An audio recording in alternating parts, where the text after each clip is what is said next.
ရဲ့ကုသိုလ်ပွဲမို့ကျေးဇူးဆက်သောအဖြစ်ဟောကြားအပ်သောတရားတော်ဒီကမိကောင်းဖခင်ကျေးဇူးရှင်လို့အမည်ပေးတဲ့တရားတစ်ပုဒ်ကိုဟောကြားနာကြားမှာဖြစ်ပါတယ်မိကောင်းဖခင်ကျေးဇူးရှင်တဲ့ဗာတရားပါလေဒါသမတေဥရေကတဝဘောတေတိဝုဒ္ဓိကာရဏံအာယုဒီကံဝောတတဓမ္မာဒုပါဒနမမဟ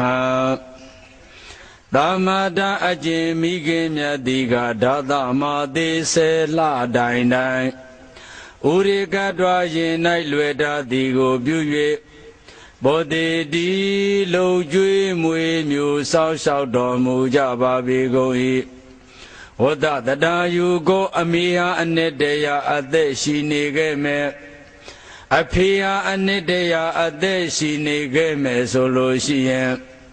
ဩဒီကာရဏံအသက်တရားကာလပတ်လုံးသာသမီတို့ရဲ့ကြီးပွားတိုးတက်အောင်မြင်ကြောင်းကိုသာလည်းရင်ကတ်တော်ပြု၍ဘောတိတိလှုပ်ကြွေးမွေမျိုးဆောက်ရှောက်တော်မူကြပါပေကုန်၏သာမာတအကျင်မိခင်မြတ်၏သာပိတာထိုဖခင်မြတ်၏ပါဒံခြေတော်အစုံကိုနမမိကျေးဇူးတိခိုက်ဥဖြစ်တိုင်၍ကောင်းစွာမဲ့တွေကြောလိုက်ကြရပါပြီကုန်တည်း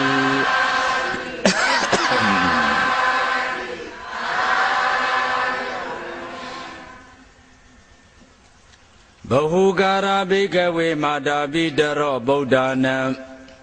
အာဘာဒကဘောဓကဣမတလောကတဓာတေတရောဘေကဝေจิตတတိจิตသမီးတို့လောကသမိဟောဒီလောကကြီးတဲ့၌ဘဟုကရာကျေးဇူးအများဆုံးသောပုဂ္ဂိုလ်ဆိုရာမာတာပိတုနမိခင်ဖခင်ကျေးဇူးရှင်နဘာတို့ပါတိအာဘာဒက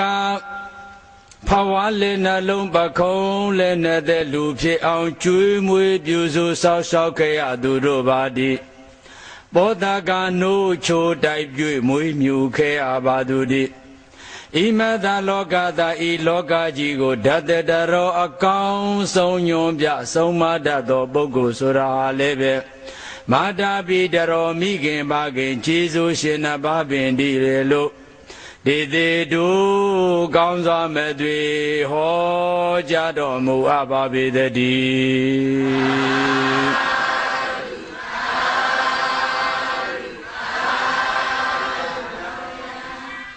မနုဿတ္တဘာဝဒုံလဘောလို့ဟောတော်မူတာကိုဦးဇင်းတို့ပရိသတ်ကြီးအလုံးကြားဘူးမှာပါမနုဿတ္တဘာဝဒုံလဘကြားဘူးတယ်မို့လား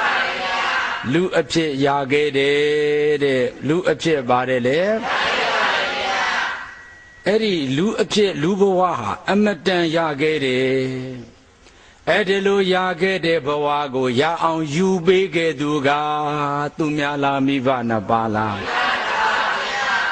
ကိုဘဝကိုအသက်ကိုနော်ဖယားလည်းမပေးနိုင်ဘူးတရားလည်းမပေးနိုင်ဘူးပြမာတွေလည်းမပေးနိုင်ဘူးဘယ်သူမှမပေးနိုင်တဲ့အသက်ကိုပေးနိုင်တာမိဘနှစ်ပါးပဲကိုဘဝမှာအသက်ပေးတဲ့သူတဲ့ကျေးဇူးကြီးတဲ့ပုဂ္ဂိုလ်ရှိသေးလားရှိပါဘူးဗျာအေးဒါကြောင့်မို့နော်ရခဲ့လာတဲ့လူဘဝရခဲ့လာတဲ့လူရဲ့အသက်ကိုဘယ်သူမှမပေးနိုင်ဒါပေမဲ့နော်မိဘကတော့ဘယ်သူမှမပေးနိုင်တဲ့အသက်ကိုပေးခဲ့သူပါ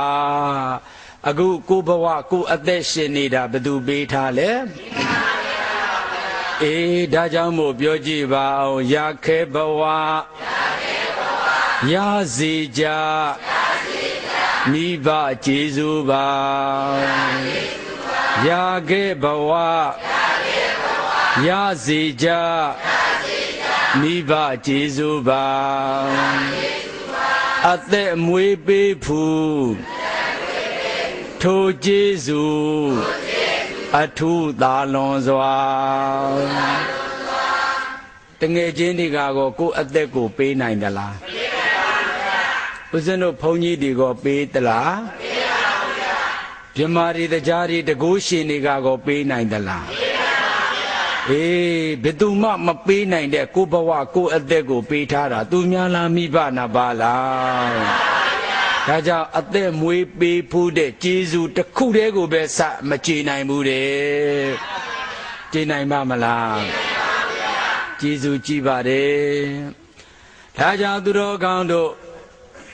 ကိုယ့်ရဲ့ဘဝကိုအစကနေပြီးတော့ပြန်ကြည့်မယ်ဆိုလို့ရှိရင်အခုလိုကျေးဇူးကြီးတဲ့မိခင်ဖခင်ကျေးဇူးနှစ်ပါးရှင်နှစ်ပါးကိုကျွံလော်ပြီးတော့အခြားပုဂ္ဂိုလ်တွေပေါ်မှာချစ်ခင်မှုတွေကျင်နာမှုတွေမျက်နှာမှုတွေများစွာပြနေတာကိုကြည့်ရဲ့သူတော်ကောင်းတို့ငယ်ချစ်ဦးကိုမေ့ဖူးပြီငယ်ချစ်ဦးကိုမေ့ခဲ့ဖူးပြီနော်သူတော်ကောင်းတို့သိထားတာကငယ်ချစ်ဦးဆိုတာဟာတခါကြီးကပြောတယ်လေရှင်မမင်းကငါရဲ့အသက်တမျှချစ်ရသူငါဘဝမှာအဦးဆုံးချစ်ခဲ့ရတဲ့ငယ်ချစ်ဦးဟာမင်းပါကွာလို့ပြောတော့တက္ကမကြီးတွေကယုံတယ်နော်တက္ကမကြီးရဲ့လည်းပြောတယ်ယောက်ျားရှင်ဟာလေကျုပ်ဘဝမှာအဦးဆုံးချစ်ရသူမို့ရှင်ဟာလေကျုပ်ရဲ့ငယ်ချစ်ဦးပါတော့လို့ပြောရင်တက္ကကြီးကပြုံးနေမှာမယ်မယုံဘူးလားယုံပါရဲ့ဒါပြင်မဲ့သူတို့ယုံစရာတွေနဲ့ပုံပြပမာပြောကြပါတော့လည်းပဲငယ်ချစ်ဦးဆိုတာဩဒ္ဒနာတာယနာကားလေးပစ်လေလဲအိတ်တတ်သောအရွယ်မှာစတင်ပြီးတော့နော်တခါကြီးတို့ဥစဉ်တို့လေအမေရင်ခွင်ပေါ်မှာနော်ပက်လက်လေးလမ်းပြီးတော့အမေပေါင်ပေါ်မှာအမေရင်ခွင်ထဲမှာပက်လက်လမ်းအိတ်တယ်ပြီးတော့ပါဇက်ကသားမြတ်ကိုစို့တယ်နှုတ်ချူစို့တယ်လက်တစ်ဖက်ကလည်းတစ်ဖက်ကသားမြတ်ကိုဆော့ကစားသေးတယ်နော်ပက်လက်လမ်းပြီးတော့အမေမေးစီကိုဖနှောက်နဲ့လည်းဆောက်ကန်သေးတယ်နော်အမေပေါ်မှာကျင်ကြီးနဲ့ကျင်ငယ်ပါမြင်မဖွယ်အောင်လည်းပဲစော့ချခဲ့တယ်ပါချခဲ့တယ်အမေစိတ်ဆိုးလားဆိုးပါဗျာအဲ့ဒါလို့ဆိုးခြင်းတလို့ဆိုးနှွဲခြင်းတလို့နှဲ့တေးခြင်းတလို့တေးပေးခြင်းတလို့ပေးအမေစိတ်ကိုစောက်ကန်နော်အဲ့ဒါလို့စိုးနေပြီးနေမိုက်နေပါတယ်ဆိုတဲ့သူကိုပဲတိုး၍ချစ်တတ်သူကမြင့်မြတ်တဲ့မိခင်ဖြစ်တယ်ချစ်တတ်သူကမြင့်မြတ်တဲ့မိခင်ပါဗျာအမေစိတ်ဆိုးလားဆိုးပါဗျာတခါကြီးရဲ့ဘဝမှာလေတိတ္တဆအရွယ်ကနေပြီးတော့အရင်ဆုံးတွေးခဲ့ကြုံခဲ့ချစ်ခင်ကျင်နာခဲ့သူဟာကိုအမေဖေပဲအရင်ဆုံးအဦးဆုံးချစ်ခဲ့ရသူဟာမိဘနှစ်ပါးဘဝမှာအဦးဆုံးချက်ခဲ့သူကမိဘနှစ်ပါးကလည်းပဲတန်ဒီသားဘဝမှာတည်းကမမြင်ရသေးရင်မသွေးကိုချက်ခဲ့တယ်ဗိုက်ထဲမှာဖြူဖြူလားမဲမဲလားအထီးမှန်းမှန်းတော့မသိဘူးတန်ဒီလေးရပြီဆိုကြတဲ့ကတုံးနေအောင်ချက်ရတာမိဘတွေရဲ့အဦးဆုံးချက်ခံရသူကလည်းကိုအရင်ဆုံးချက်ခဲ့ရသူအဦးဆုံးချက်ခဲ့ရသူလေမိဘနှစ်ပါးဒါဖြင့်တက္ကကြီးတို့တက္ကမကြီးတို့မှန်ရာကိုပြောကြမယ်ဆိုလို့ရှိရဲ့နော်ကိုဘဝရဲ့အဦးဆုံးချက်ခဲ့ရတဲ့ငယ်ချစ်ဦးဆိုတာမိဘနှစ်ပါးပါလွယ်ပါမလားလွယ်ပါဗျာမဟုတ်ဘူးလို့ညင်းမလားညင်းပါဗျာအဲ့ဒါလို့ဆိုရင်ပြိဿကြီးပြောကြည့်ပါရင်ခွင်ပြောမျိုးငယ်ချစ်ဦးဆိုဖူးခဲ့တာမိဘပါမိမိကိုသိချက်တဲ့သားဘသူကိုချက်လဲမိမိကိုချက်တာပေါ့ဘလောက်ချက်လဲဟောတလောက်ချက်တယ်ဆိုရင်အမလီရှုကနေနဲ့နမ်းလိုက်တာကိုအရင်ဆုံးချစ်ရေးဆိုခဲ့သူကအမေနဲ့အခုအိမ်မှာရှိတဲ့တက္ကမကြီးကငယ်ချက်လားကြီးချက်လားကျောင်းသားဘဝကြမှာတွေ့ရင်တွေ့မယ်ဆယ်တန်းမှာတွေ့ရင်တွေ့မယ်ဆယ်တန်းအောင်ပြီးမှတက္ကသိုလ်မှာတွေ့ရင်တွေ့မယ်စီးပွားရေးလောကကြမှာတွေ့ရင်တွေ့မယ်အိမ်တော်ကြကနီးမှာတွေ့ရင်တွေ့မယ်ကြီးကျက်တွေပါငယ်ကျက်အဆက်ကိုပြောရင်မိဘနှစ်ပါးညင်းမလားညင်းပါဗျာအဲ့ဒါလို့ဆိုရင်ပြန်ပြောပါရင်ခွင်ပြောမျိုးငယ်ကျက်ဦးဆိုဖူးခဲ့တာမိဘပါ ရင်ခွင်ပြောမျိုးငယ်ချစ်ဦးဆိုဖူးခဲ့တာမိဘပါဒါဖြင့်သူတော်ကောင်းတို့ခဏညငယ်ချစ်ဦးကိုသိပြီပေါ့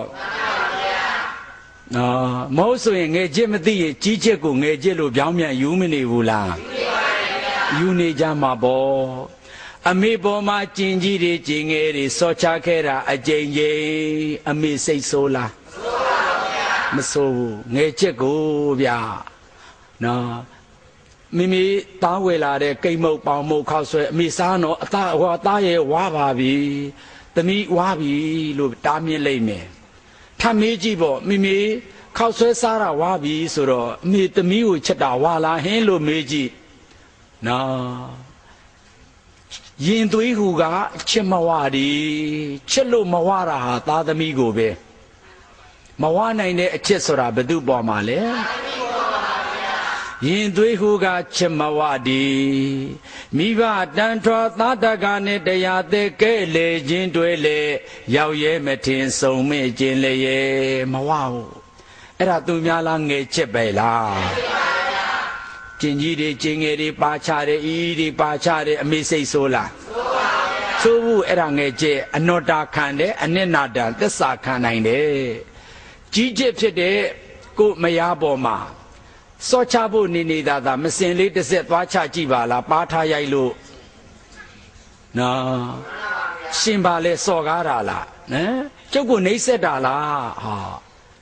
ကြီးချစ်ဆိုတာကအနောတာမခံဘူးဒါကြောင့်မို့ကြီးမှချစ်ရင်အစင်းချောင်းတွေထင်တာကြီးချစ်ပဲဒဏ်ရာတွေရှိတယ်အစင်းချောင်းတွေထင်တယ်အမာရော့တွေရှိတယ်နော်အဲ့ဒါဘာချစ်လဲငယ်ချစ်ဥမဒဏ်ရာရှိလားဒါကြောင့်ဦးဇင်းအရင်တစ်ခေါက်ကဒဏ်ရာမဲ့နှလုံးသားကိုဟောပြီးပြီနော်ဒါကြောင့်မို့ငယ်ချစ်ဥဆိုတဲ့နှလုံးသားထဲမှာဘယ်တုန်းကမှဒဏ်ရာမရှိခဲ့ဘူးပါဘူးကြီးချက်ကတော့လေသွားများစော့ချကြည့်တတွေးပဲထွေးကြည့်ပါထားရိုက်လို့ကြီးချက်မှအစင်းချောင်းတွေမတွေ့ရဘူးလားတွေ့ရပါဗျာဒဏ်ရာတွေမရှိဘူးလားဒါကြောင့်မို့ဦးဇင်းအရင်ဆုံးပြောပြခြင်းတာကငယ်ချစ်ဦးဆိုတာတို့တသက်တာရင်ခွင်မှာပျော်မြူခဲ့တဲ့မိမိတို့ဖေဖေတို့ရဲ့ရင်ခွင်မိဘနှစ်ပါးဟာငယ်ချစ်ဦးပါလို့ပြောခြင်းပါတယ်မိဘနှစ်ပါးဟာဘာဦးလဲငယ်ချစ်ဦးပါဗျာအဲ့ဒါကြောင့်မို့ပြောတာပေါ့တခါကြီးတို့ကိုတက္ကမကြီးကိုယုံပြီးချစ်ပြီးတော့လေအကုန်မဖွဲ့လိုက်နဲ့နော်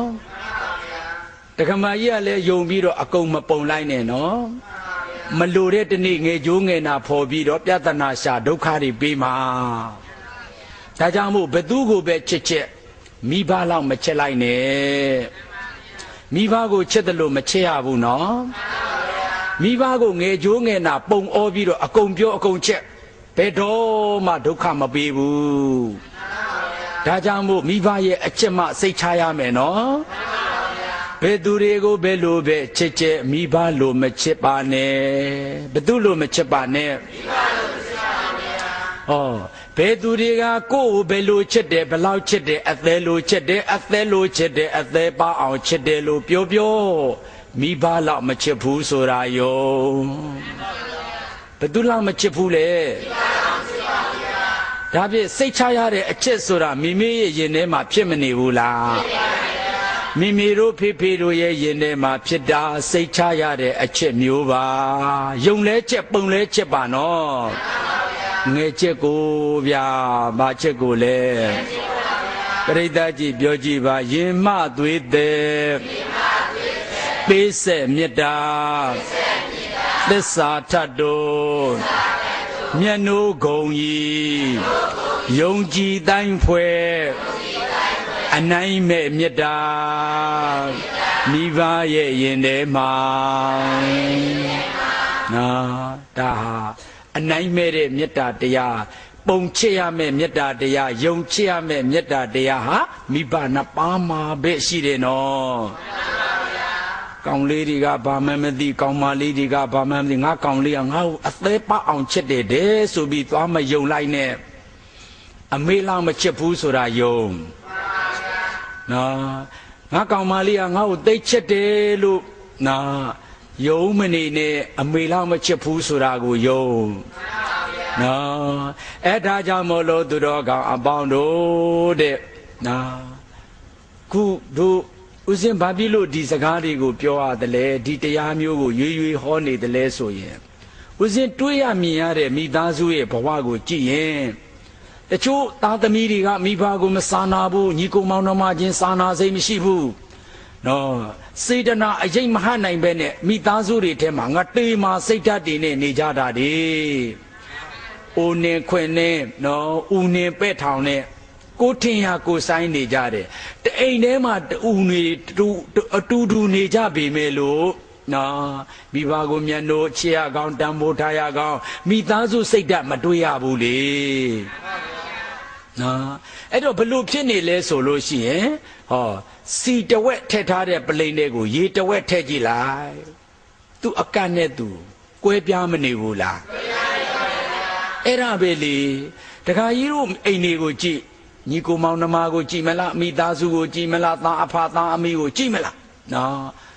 တယောက်ကိုတယောက်ဂယုမဆိုင်မလေးမခတ်တန်ဖိုးထားရကောင်းမှမသိဘူးစိတ်ဓာတ်တွေကွဲပြားနေတာလေဒါမိသားစုတရားကိုမနာရလို့နော်အခုလိုမိသားစုတရားကိုနာကြားရပြီးတဲ့အခါမှာပဲလို့ဖြစ်သွားမယ်ခီရောတကီဘူတံဝိယနိုးနဲ့ရေပမာပလင်းလေးကိုနိုးတဝက်ထက်ပြီးတော့ရေတဝက်လောင်းထည့်လိုက်အဲ့ဒီထဲမှာနိုးရရေရခွဲလို့ရသေးလားပေါင်းစည်းခြင်းမရှိဘူးလားအဲ့ဒါလိုမိသားစုတို့ရဲ့ချစ်ခင်ကျင်နာမှုတရားတွေပေါင်းစည်းစီလို့တဲ့မိသားစုစိတ်ဓာတ်တွေပေါင်းစည်းစီလို့တဲ့အတွက်ကြောင့်ယခုလိုမိသားစုတရားကိုမဟောတတ်ဘူးလား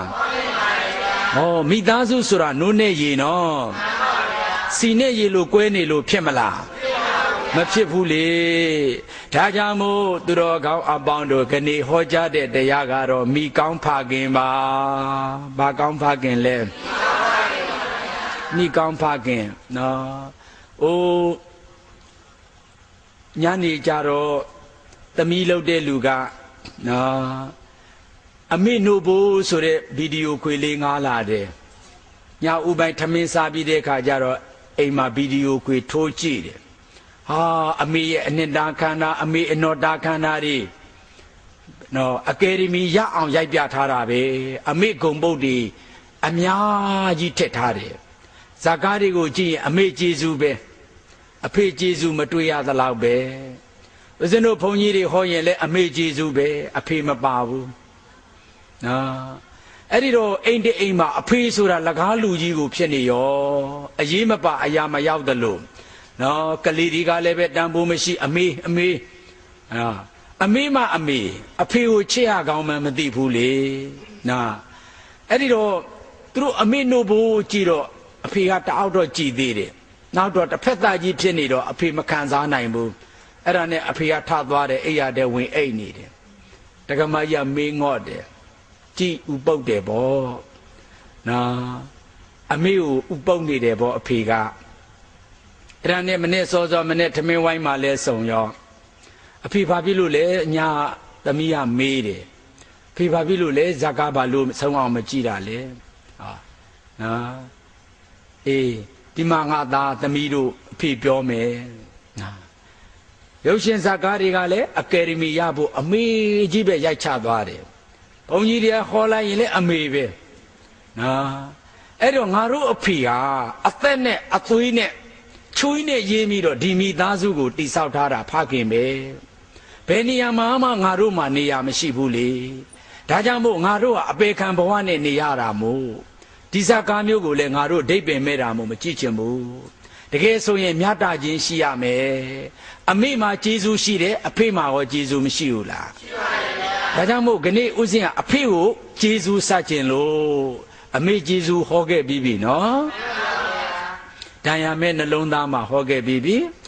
မြင်ရင်မကြခင်သိစေခြင်းမှာလည်းဟောခဲ့ပြီးပြီနော်တိတာရေးစင်မှာလည်းဟောခဲ့ပြီးပြီရွှေမြင့်မှုပြိုလီမဆိုတဲ့တရားကိုလည်းဟောခဲ့ဘူးပြီနော်အဲ့တော့တခုအဖေအကြောင်းလေးကိုတစ်ခါဟောကြည့်မယ်နော်အဲ့ဒီတော့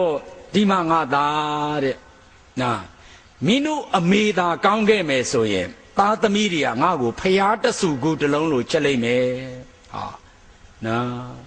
မင်းတို့အမေကလေ အမေကျေးဇူးကိုပဲတကယ်ကြတော့ကလေးတွေဆိုတာအမေနဲ့လက်ပေါ်တတိနေရတာလေမိုးလင်းလာရင်အဖေကထမင်းချမ်းစားအလုပ်ထဲသွားမိုးချုံမှပြန်သားသမီးတွေနဲ့လက်ပေါ်တတိမနေရဘူးနေရတာအမေအဲ့တော့အမေလှုပ်တဲ့လူကအဖေဂုံပုတ်တွေကိုပြောပေးရမယ်နော်ဘယ်လိုပြောရမလဲဒီမှာငါသားတို့သမီးတို့နော်အခုသားတို့သူတို့မပူမပင်စားနေရတဲ့အခုထမင်းလှုပ်တွေဟာသားတို့သမီးတို့အဖေရဲ့ချွေးဆက်တွေပါနော်ဘသူချွေးဆက်တွေလဲအခုစားနေရတဲ့ထမင်းတွေဟာနေတိုင်းစားနေရတာဘသူချွေးဆက်တွေလဲဩဖေရဲ့ချွေးဆက်တွေသားတို့ဟောဒီအိမ်ကြီးပေါ်မှာမိုးလုံလုံလေလုံလုံနဲ့ဒီတိုက်ဒီအိမ်ကြီးပေါ်မှာနေနိုင်တာသားတို့သမီးတို့အဖေရဲ့ချွေးဆက်တွေဘသူချွေးဆက်တွေလဲအမေလှုပ်တဲ့လူကအဟောဝတ္တပြောပြဖို့ရန်မသက်ဘူးလားသက်တာပေါ့နော်ဒါနေရတာလေသားတို့သမီးတို့အဖေရဲ့ကျေးဇူးတရားတွေပဲအခုသားတို့သမီးတို့ပညာသင်နေရတယ်ဒီပညာသင်စရိတ်တွေအားလုံးကအဖေရှာခဲ့တယ်ဒါကြောင့်သားတို့အဖေရဲ့ကျေးဇူးသမီးတို့အဖေရဲ့ကျေးဇူးကြောင့်ဒီလိုပညာတွေသင်ကြားရတာလူအောင်မကြဘဲနဲ့နေနိုင်တာသားရဲ့အဖေတို့ရဲ့သမီးတို့အဖေရဲ့ကျေးဇူးချွေးစစ်တွေကြောင့်လို့နော်အမေမှာနို့ဘိုးရှိတယ်လို့အဖေမှာချွေးဘိုးရှိတယ်လို့အမေလှုပ်တဲ့လူကကောင်းမော်စွာပြောပြခဲ့မယ်ဆိုရင်အဲ့ဒီသားသမီးတွေကအဖေကျေးဇူးကိုသိ၍အဖေကိုကောအမေကိုချစ်တယ်လို့အဖေကိုကောမခင်ပါလားခင်ပါလားအမေမိကောင်းဖခင်ဆိုတာအမိမကောင်းလို့ပြောတာမဟုတ်ဘူးနော်အမေကကောင်းမော်စွာပြောပြခဲ့မယ်ဆိုရင်အဲ့ဒီသားသမီးတွေကအဖေကိုခင်တယ်အဖေကိုဒါကြောင့်မိကောင်းလို့ဖခင်မိကောင်းမှ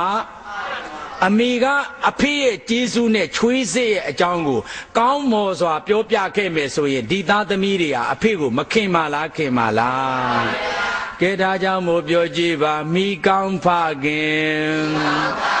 ကျေးဇူးရှင်သိမြင်စေဖို့ပါမပူမပင်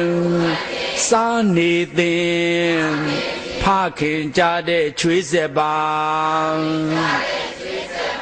မပူမပင်မဲနဲ့စားနေရတာဝတ်နေရတာနေရတာသုံးဆွဲနေရတာပညာသင်ကြားနေရတာဟောဒီမှာနေရာမှာချိတ်ထားတဲ့ဘွဲ့တပ်ပုံတွေကအဖေချွေးရဲ့မတ်ပုံတင်ထားတဲ့သင်္ကေတမစိုးနိုင်ဘူးလားဒါကြောင့်မပူမပင်စားရတယ်နေရတယ်သင်ကြားနေရတာဟာအဖေချွေးဆက်တွေဘသူချွေးဆက်တွေလဲဒါကြောင့်ပြန်ပြောကြည့်အောင်ပါမပူမပင်စားနေသည်ဖခင်ကြတဲ့ချွေးဆက်ပါမပူမပင်စားနေသည်စားနေသည်စားရည်နေရည်သင်ကြားရည်သဘောပါလားပြန်ပြောပါမပူမပင်စားနေသည်ဖခင်ကြတဲ့ချွေးဆက်ပါမိကောင်းဖခင်ကျေးဇူးရှင်သိမြင်နိုင်ဖို့ပါမိကောင်းဖခင်ကျေးဇူးရှင်သိမြင်နိုင်ဖို့ပါအမေမှာနို့ဘိုးရှိတယ်အဖေမှာလည်းချွေးဘိုးရှိတယ်နော်အမေတို့ကိုတက္ကကြီးတို့တက္ကမကြီးတို့ဦးဇင်းတို့နော်တနေ့ခွဲလောက်တော့စိုးကြတာပဲနော်အများဆုံးနှစ်မကျော်ပါဘူးဒါလောက်စိုးခဲ့တယ်နော်အဲ့ဒီအမေနို့ဘိုးတနေ့ခွဲစိုးခဲ့တာစမကုံဘူးလို့ဗီဒီယိုခွေတွေဇာတ်ကားတွေဘုန်းကြီးတွေပြောလိုက်တာရေးလိုက်တဲ့စာတွေနော်တနေ့ခွဲတော့စမကုံဘူးနော်အဖေချွေးဘိုးကိုကြည်လိုက်ကြစမ်းပါဟာဟိုးပဋိသန္ဓေသားလေးတွေကနေပြီးတော့ချစ်ကြိုးတွေကနေရိတ်ခါပိုးနေတာအဖေချွေးမဟုတ်ဘူးလို့ညင်းနိုင်သလားညင်းပါဘူးဗျာနော်ကိုလူလောကတဲ့ကိုရောက်လာလို့အရင်ဆုံးထွေးပွေးလိုက်တဲ့အနီးလေးဟာအဖေရဲ့ချွေးဆက်ပါမဟုတ်ဘူးလားဟုတ်ပါဗျာနော်အဲ့ဒါလို့ပဋိသန္ဓေဘဝကနေပြီးတော့တစ်သက်လုံးနှစ်ပေါင်းအစိတ်30အဖေအိမ်မိအိမ်မှာနေပြီးစားခဲ့ကြတာဝတ်ခဲ့ကြတာသင်ခဲ့ကြတာနှစ်ပေါင်း30ဆိုတာအနည်းဆုံးပဲ အိမ်အောင်ခွဲရင်တော့အမေပွေးလိုက်သေးတယ်ကျွေးတဲ့ရှင်နွားတဲ့ရှင်အိမ်တလုံးချမ်းတကွဲနိုင်တလောက်တော့ပေးကြတာကြီးပဲဒါဖြင့်အဖေချွေးဆက်ကတစ်သက်လုံးဆိုရင်လွဲပါမလားလွဲပါဘူးဗျာဩအမေနိုးဖို့ဟာတနေ့ခွဲတောင်မှစမကုန်ဘူးဆိုရင်တစ်သက်လုံးသုံးဆွဲခဲ့တဲ့အဖေရဲ့ချွေးဆက်တွေတစ်သက်လုံးတောက်သုံးခဲ့တဲ့အဖေရဲ့ချွေးဆက်တွေစက်ကုန်နိုင်စရာအကြောင်းရှိသေးလားရှိပါဘူးဗျာဩဒါကြောင့်မို့အမေမှနိုးဖို့ရှိတယ်လို့အဖေမှလည်းချွေးဖို့ဆိုတာရှိမနေဘူးလားရှိပါဘူးအဲ့ဒီအကြောင်းတွေကိုလက်ပေါ်တတိနေရတဲ့အမေလုပ်တဲ့လူကကောင်းမွန်စွာပြောခဲ့မယ်ဆိုရင်ဒီသားသမီးတွေကအဖေကိုထော်လော်ကလလုံးမယ်မထင်ပါဘူးနော်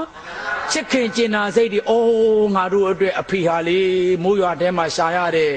နေပူထဲမှာရှာရတယ်နင်းတော်ထဲမှာတိုးရတာပဲလို့အဖေရဲ့ချွေးဆက်တွေကိုသိမြင်လာမယ်ဆိုလို့ရှိရင်မြေကြီးကြအောင်ချစ်တယ်။ဘာကြအောင်ချစ်တယ်လဲ။အဲ့ဒီအကြောင်းကိုဘယ်သူကကောင်းမွန်စွာပြောရမလဲ။ဒါမှမိသားစုနော်။အမေကောင်းမွန်စွာပြောမှကလေးတွေသိမယ်။အဲ့ဒီကလေးတွေကအဖေကိုချစ်မယ်။နော်မဟုတ်ဆိုရင်လေအကုန်လုံးကအမေပဲအဖေဆိုတာအိမ်မှာနေရမရှိတော့ဘူးအလူဘိုကြီးလိုအလကားလိုဖြစ်မနေဘူးလားအဲ့တော့သားသမီးတွေကမလေးမခထွန်လောကလတ်တွေလှုပ်တာသူ့အမေမအမေဖြစ်မနေဘူးလားမညီမျှဘူးနော်အဖေရင်ကြိုးရတယ်လေအဖေရင်နာရတယ်နောက်ဆုံးစိတ်ကုန်တယ်တော်ပြီကွာဘုန်းကြီးပဲဝတ်တော်မယ်ဟောနော်အဲ့ဒါလို့ရင်နာလုံးလို့ပါအဖေကိုနေရမပေးခဲ့တာလေသားသမီးတွေရဲ့စိတ်ထဲမှာနေရမရခဲ့တာကအဖေပါနော်တစ်သက်လုံးကျွေးလို့နွားလို့ကုံယုံကျွေးခဲ့ရသူပါနော်အဲ့ဒါကြောင့်မို့အဖေဟာဘယ်လိုခံစားနေရမယ်အဖေဘယ်လောက်ခံစားနေရဆိုတာမသိဘဲနဲ့နော်အမေကျေးဇူးတစ်ခုတည်းကိုသိနေကြမယ်ဆိုရင်အဖေရင်ကွဲမတခံစားရတယ်ရင်ကွဲမတခံစားနေရတာသူများလားအဖေလားအဖေပါဗျာ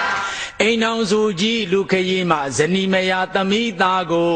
ကြီးပွားစေမှုဂရုပြုသူများလားအဖေလားအဖေပါဗျာ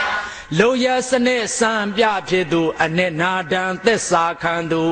တာဝန်ဟုပြီးအစဉ်တည်သူမိမိဖန်တီးအိမ်အောင်ကြီးကိုမိလိုမပြိုးထီလိုမိုးသူဆိုတာပိတုတော်ငါတို့ရဲ့အနန္တဂုံအင်းကျေးဇူးရှင်ဖခင်ကြီးပါပဲရဲ့လို့ဗန္တိတာပညာရှိသူတော်ကောင်းတို့သည်ဩဝါဒတိကောင်းစွာမဲ့သွေမိကြတော်မူခဲ့ပါပေတည်း